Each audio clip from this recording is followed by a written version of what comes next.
Towards manhood. Benjamin Law.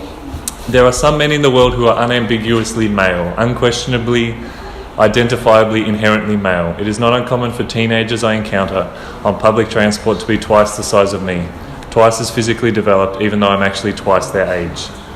These creatures, who apparently share the same XY chromosome pairing as my own, are tall and broad shoulders. They have feet the size of concrete slabs, 5 o'clock shadows, legs like carved tree trunks, and sport hair on their chests and asses. One assumes their genitals swing between their legs like anvils, and their shit stinks like the wet earth. They are undeniably men. When it came to me, it's as though my mother's uterus had several moments of hesitation in deciding what it would produce. After coming up with Andrew, my veritable giant of a brother, then have to endure the horrors of a miscarriage in 1981. Mum's womb was exhausted and indecisive throughout 1982. Well, the baby should definitely have a penis, the uterus thought. Yes, a penis, slap one on.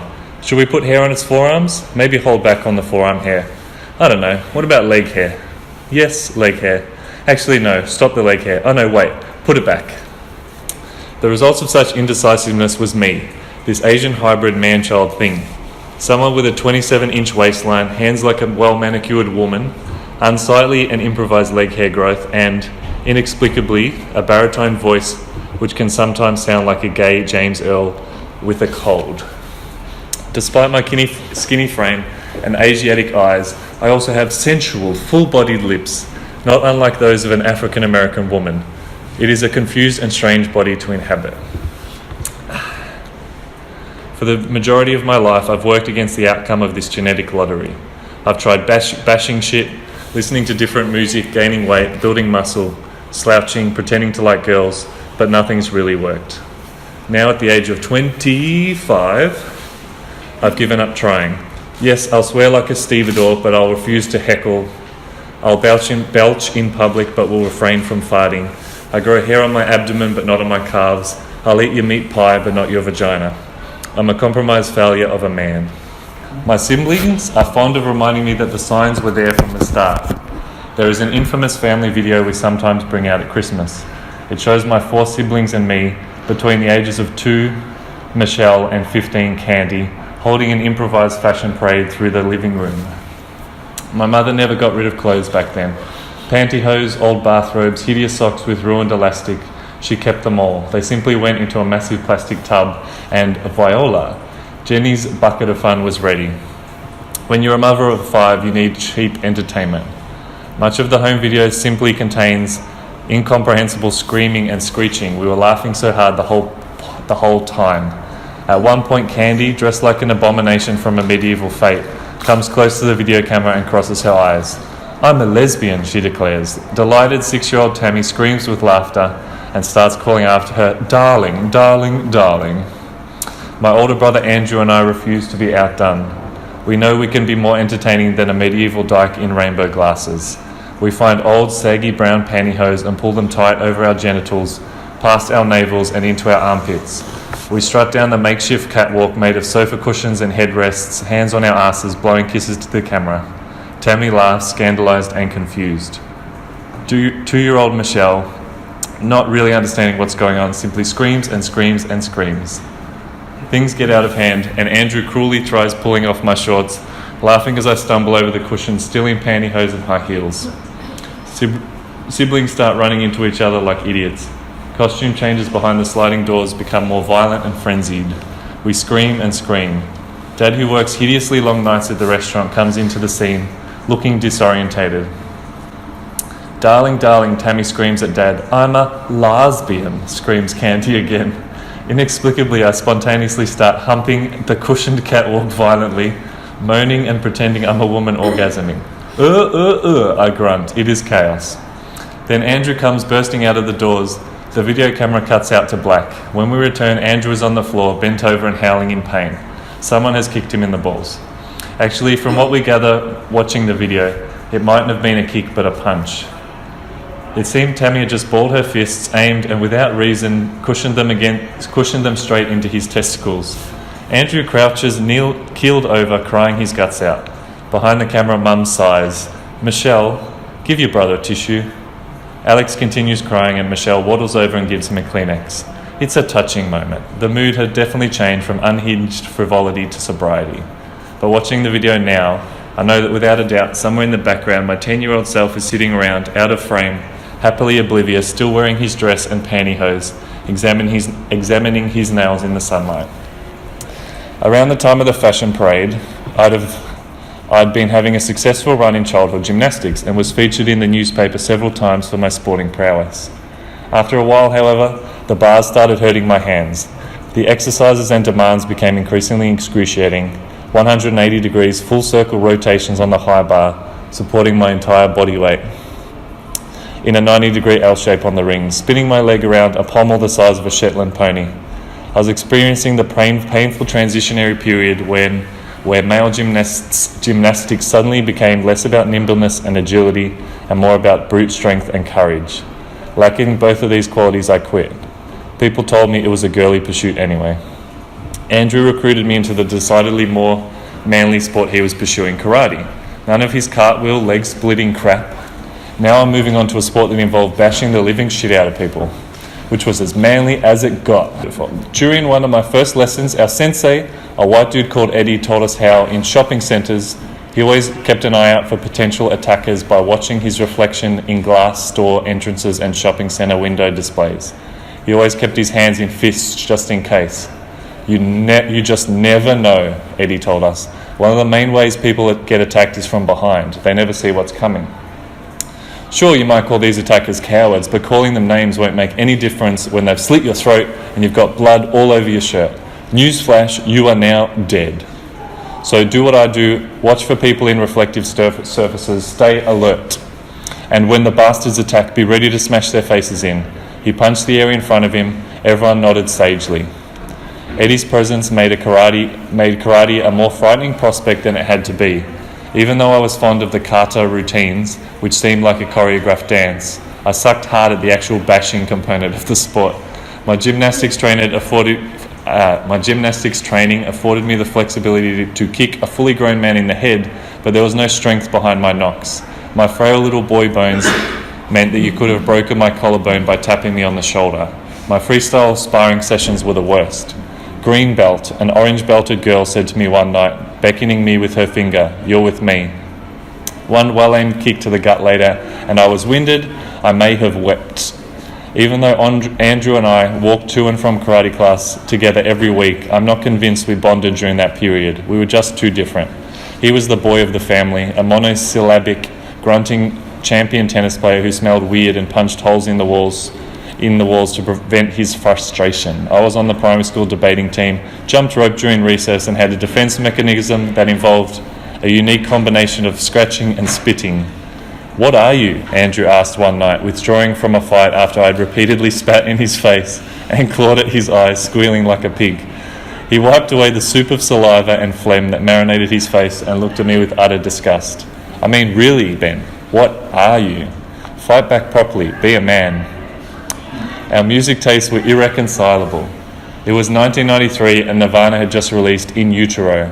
Andrew would listen to the fourth track, Rape Me, over and over again. He didn't have a personal stereo, so Kurt Cobain's ironic plea for someone to sexually abuse him droned in from the living room and into everyone's bedrooms, and even into the kitchen where Mum was cooking dinner. Apparently it was what guys listened to, but even as an 11-year-old, I thought the song was pretentious and embarrassing. Why would anyone want to rape Kurt Cobain? He was greasy, married to Courtney Love, wore flannel, and clearly did not look after himself. Instead, I immersed myself in another seminal album that was released the same year, Mariah Carey's Music Box, a serious and studied meditation on love, dream lover, bravery, hero, loyalty, anytime you need a friend, and profound loss without you. I ordered it on the back of a TV Week catalogue alongside Bryan Adams' So Far So Good and Billy Joel's River of Dreams. I would listen to Music Box endlessly on my Sony Walkman, for which I'd saved an entire $65. Because I wasn't at the stage where I could discern what was cool or not, I tentatively asked my friend James about Carey's album, and whether he also loved it as much as I did. "Mariah fucking Carey?" There was pity in his eyes. "What are you, a fucking homo?" I shuffled in my spot, unsure of the appropriate response. "And what are those shorts you're wearing, by the way?" James said. "Are they fucking mango?" I looked down at the imitation Mambo brand shorts my mother had bought me from Best and Less. the ones I reserve for special occasions, like the Friday James and I went 10-pin bowling. What I had thought was cool, Mariah Carey, my imitation brand label shorts, I now realise was actually supposed to be a source of deep, deep shame. At least I was feeling it now. Listen, you can't go listening to that shit, James said, not unkindly spraying Brute 33 deodorant into his 11-year-old armpits. I made a mental note, use deodorant. Driving to the 10-pin bowling alley, James told his mother to put on several CDs for me. The 12th Man's Wide World of Sports 2 and Dennis Leary's I'm an Asshole. Dennis Leary's song I could understand and enjoy. You would have to be retarded not to. But being raised in a non-cricket household, the 12th Man went right over my head. He was boring, but because it was spoken word, all I needed to do was block it out by privately looping Mariah Carey through my head. Needless to say, there was an answer once I, as Mariah suggested, reached into my soul. All of these things, the fashion parade, the gymnastics lessons, Mariah Carey, my lack of body hair, my almost religious commitment to mid-90s game show Man Oh Man, the male beauty pageant hosted by Phantom of the Opera's Rob Guest, pointed towards a particularly aggressive form of homosexuality.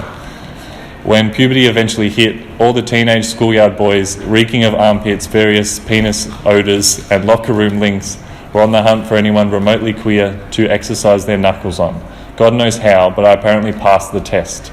I learned which girls were supposedly attractive, I perfected my man walk, and I had that rich baritone voice to hide behind. For whatever reason, my peers chose to look beyond my involvement in the all-female clarinet ensemble and my art class assessment submissions of semi-naked, muscled Christ figures. Being Asian helped. People never suspected you could be a racial minority and gay. Of course you're not gay, you're foreign. In any case, I was busy convincing myself that I was infatuated with Kate, a girl from my extracurricular acting class. She was misanthropic, liked Radiohead, was obsessed with Johnny Greenwood and smelled nice. She had lovely feet.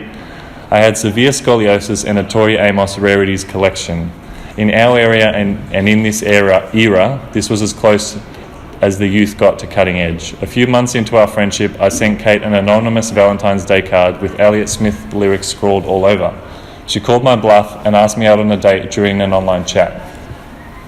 I became flustered, confused, and somehow knowing in my gut that this would be wrong, typed something like, no thanks, okay, bye. Then I made my online profile invisible. Knowing my teenage self, it's very likely I spent the next few hours looking at homosexual pornography. The next time I saw her, Kate had put on weight and scaled a lot. Later, she would email me to tell me her misanthropy and weight gain had more to do with a chemical imbalance in her brain than anything I did. But being self-obsessed goes hand in hand with being young and gay, and I couldn't help but feel partially to blame. What's the problem? Mum asked one night after she found me heaving and dripping snot all over her sofa. I was crying so hard that I couldn't breathe and sounded like I was caught in a strange combination of having sex and shitting myself from food poisoning. I couldn't even speak. I thing, I gasped. Yes? Thing to tell you. Mum patted my shoulder comfortably and smiled. I have no idea what you just said. I have something, I choked, to tell you. Mother said, concerned. Is it bad? Are you on drugs? I shook my head. You've gotten Rebecca pregnant? Oh, God, no. I continued sobbing. Mum said as though she was on a game show. You're gay? Tentatively, I nodded, still blubbering. Okay, well, what's wrong with that, Mum asked. There's nothing wrong with being gay. I looked up at her. Really? Gay people can't help it, she said. Her reaction surprised me. It's just that something went wrong in the womb, that's all. After I came out, it was strange not having something to be constantly anxious about, so I chose to focus again on my body. A moment from high school was still haunting me, from Moreton Island on Year 12 camp, when a girl called out to me as I got out of the ocean. Ben, oh my God, if you had tits, you'd have my ideal body. Having hovered around the 49 kilogram mark for most of my post-pubescent life, I was sick of it. I hadn't grown taller or put on any weight since I'd left high school. My aim was to build some biceps, stack on some muscle, and stop looking like someone had draped skin over a skeleton. My metabolism was like a furnace. I would devour veritable troughs of food, only to crap it all out minutes later. It made weight gain extremely difficult. However, my friend Daniel, so aggressively heterosexual that he once shat on a toilet seat by mistake, had recently become noticeably beefier. When I went to hug him, each time I saw him, it became increasingly difficult. He was becoming a truck. Daniel's advice was simple: go to the gym, invest in protein shakes. So I did exactly as he said. I joined the gym, worked out like a demon, and swam laps every other day. If my life were a movie, this period would be a montage of protein shakes, scrambled eggs, bacon, bananas, bench press, swimming laps, and grunting. Sweat would trickle down my face. About a month later, I'd put on 5 kilos. On a body size like mine, this was conspicuous and noticeable. Then I put on another 2. Encouraged and exhilarated, I decided to be adventurous with the protein shakes. Into the mix went protein mix, milk, bananas, Milo, a tub of Milo dairy dessert, Weet-Bix, and 2 raw eggs. But Asians aren't known for having a strong tolerance to lactose. 5 hours later, the resulting farts were indescribably rancid. Jesus, said my sister Tammy that night, choking. Dear fucking God, what is that smell? The farts would not stop. Later, when my boyfriend Scott had marched back from work, sleep-deprived and tired, the farts still had not subsided. Tammy had opened all the windows and doors, gasping. By bedtime, my bowels were putting on a musical, one with both auditory and olfactory score. Sighing, Scott endeavoured to massage them out of me, rather than having me leak gas throughout the night. He was tired and needed to sleep. A few hours later, it was still going. Benjamin, Scott finally said, this is a new low, even for you. He said this firmly but gently, as he lovingly guided the gas from my bloated abdomen towards my anus. In the dark, I nodded, then I farted. Groaning and waving his hand, Scott got up and opened windows and doors. Tammy screamed. She could smell it from the next room. It was official. I was repulsive. But while my bowels continued to spasm, expand, then hazily yawn out sulphurous gas into the night, I couldn't help but think, being disgusting, that's manly, isn't it?